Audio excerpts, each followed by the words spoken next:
Fungal ఇన్ఫెక్షన్స్కి చికిత్స మీకు బాడీలో ఉండే మోతాదు బట్టి ఉంటుంది. ఒకవేళ ఎక్కువ మోతాదులో ఉంటే ఓరల్ యాంటీ ఫంగల్స్ యూజ్ చేస్తామండి.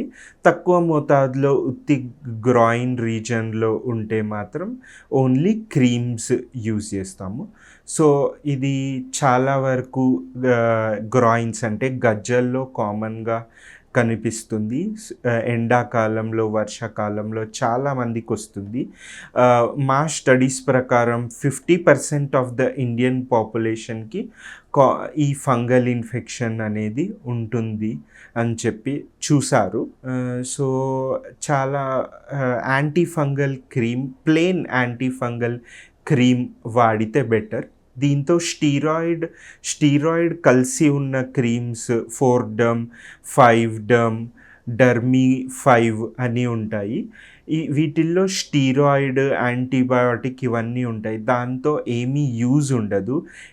ఉల్టా మీ ప్రాబ్లమ్ని ఒకరోజు తగ్గిస్తుంది కానీ రెండో రోజు చాలా పెద్దగా చేస్తుంది.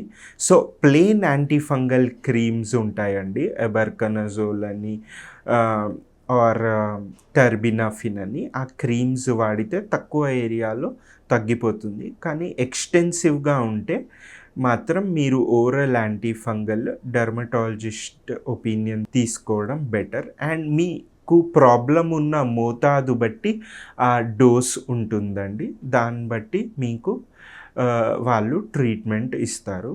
ఈ ఫంగల్ ఇన్ఫెక్షన్ ఏదైతే ఉంటుందో గజ్జల్లో, సంకల్లో, బాడీ మీద వస్తే టీనియా కార్పోరిస్ అంటారు, గజ్జల్లో వస్తే జాక్ ఇచ్ అంటారు, టీనియా క్రూరిస్ అంటారు మా సైంటిఫిక్ టర్మ్స్లో.